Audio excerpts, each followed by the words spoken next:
healingnya itu ya, penyembuhnya itu. Healing itu penyembuh. Penyembuhnya dari capek, dari stres, dari apa itu dua, satu makan. Yang kedua itu nikah. Ya memang begitu itu di dalam kitab memang begitu. Gitu. Jadi jangan disalahkan itu. Buatan bapak udah nyalakan bahasa itu. Enggak. Kan kita sama-sama makannya banyak gitu. Ini dalilnya, bukan untuk menyalahkan, ini dalil. Nah, tadi Imam Syafi'i itu dia itu semalaman meninggalkan sholat tahajud. Ternyata dia itu memikirkan sesuatu amalan yang lebih hebat. Dan ternyata amalan itu adalah tadi bagaimana beliau itu akhirnya banyak merumuskan ilmu fikih dan lain sebagainya yang kemanfaatannya sampai hari ini. Kalau tahajud, puasa itu kebaikannya untuk siapa? Untuk kita sendiri. Tapi ketika kita itu mengkaji suatu persoalan kemudian itu menjadi solusi, ya, menjadi solusi bagi umat, wah itu luar biasa. Maka Imam Syafi'i yang seperti ini baru paham ini putri daripada Imam Ahmad bin Ambal.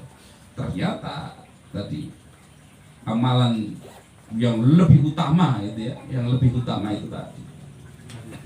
Makanya dulu saya ingat betul ada ulama besar di Indonesia yang beliau itu diakui sebagai ahli fikih nomor 1 di Indonesia.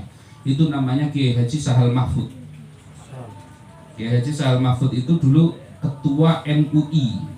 Gitu ya, itu dulu menjabat sebagai ketua MUI. Kiai Haji Sahal Mahfud itu kira-kira orangnya alim apa tidak? Alim. Dan dia itu memiliki pondoknya yang besar, gitu kan? Pondoknya besar, luar biasa. Orangnya alim, punya gelar sebagai ahli fikih nomor 1 di Indonesia. Siapa mau nentang? Tapi beliau mengatakan apa? Saya itu paling senang bulan Ramadan. Kenapa? Ada waktu baca Quran.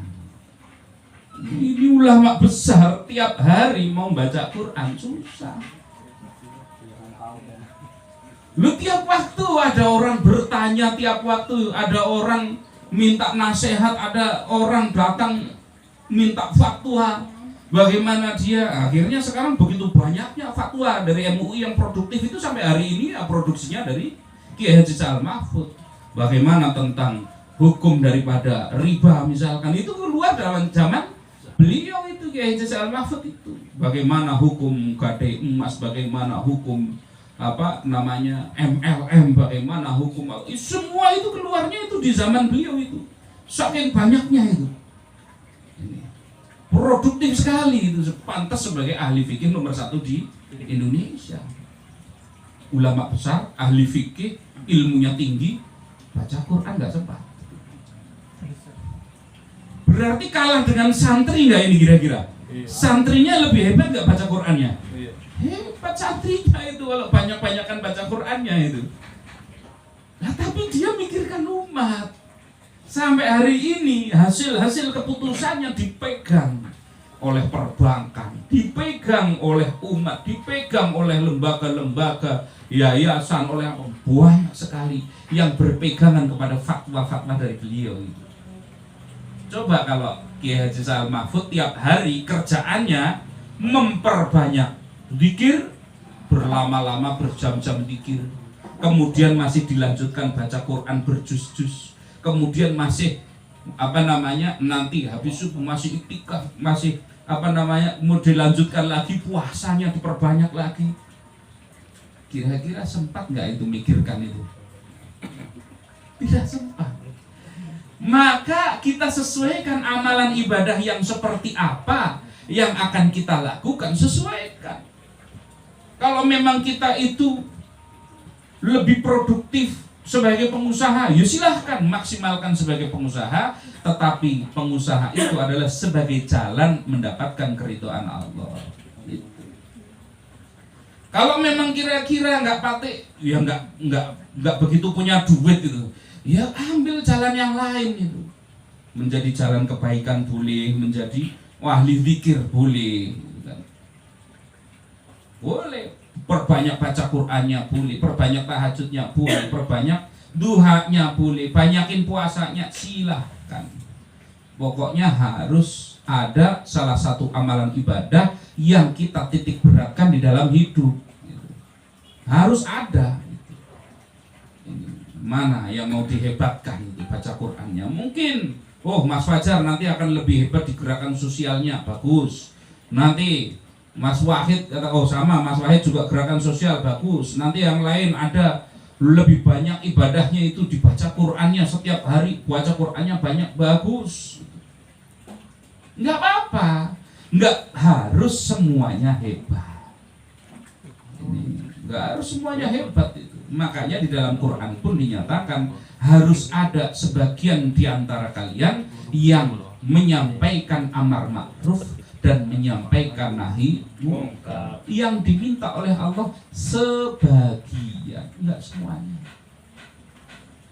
Jadi kalau misalkan ada orang menegakkan nahi munkar, itu enggak usah semuanya itu. Sebagian saja enggak apa-apa. Karena yang diminta adalah sebagian. Jadi sudah pas misalkan ada katakanlah ormas yang berfokus kepada amar ma'ruf, sehingga dengan sebagai berbagai macam cara dia dakwah dengan penuh kelembutan, bagus. Karena memang sebagian harus ada yang amar ma'ruf. Kemudian ada yang sebagian yang fokusnya nahi mungkar. Nahi mungkar itu memang susah kalau harus halus itu. Nahi mungkar itu halus itu gimana itu? Nah susah, memang harus dengan ketegasan, kan begitu. Ya nggak apa-apa mereka seperti itu. Yang terpenting adalah yang caranya halus, dia itu sebagai pendukung daripada yang caranya tegas. Yang caranya tegas juga tidak terus menganggap pengecut yang caranya halus. Nggak perlu seperti itu. Saling melengkapi. Yang ahli zikir nggak kemudian mengatakan, wah saya banyak zikirnya lah, kamu kok nggak pernah zikir. Jangan dibilang begitu, jangan-jangan dia ahli sedekah gitu. Ini jangan-jangan ahli sedekah yang kita nggak tahu.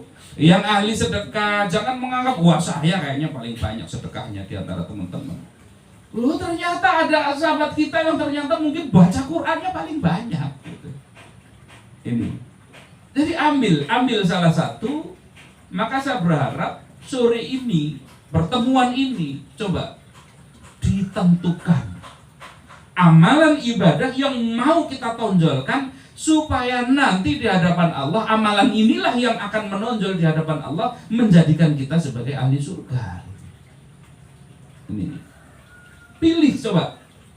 Nggak harus semuanya hebat. Tidak harus semuanya hebat, tapi bukan berarti semuanya kalau sudah milih satu tinggalkan semua, bukan. Artinya benar-benar yang diistiqomahkan, yang diutamakan ini yang satu. Gitu. Ada orang saya bikin pondok, nggak harus juga semua orang terus suruh bikin pondok, ya nggak juga. Kalau Mas Bob nggak apa-apa bikin pondok YouTube gitu. Iya nggak apa-apa. Ini kalau Pak Gofar juga bikin pondok dahar. Ini. Jadi kita dengan peranan kita masing-masing gitu. Jangan sampai semuanya kita itu tadi. Jangan sampai semuanya kok nggak ada yang mau dibanggakan. Apa ini? Amalan apa ini yang mau kita banggakan di hadapan Allah? Kok kayaknya nggak ada. Lah ini repot ini kalau sampai seperti itu. Harus punya amalan yang kita banggakan di hadapan Allah Subhanahu wa taala. Satu.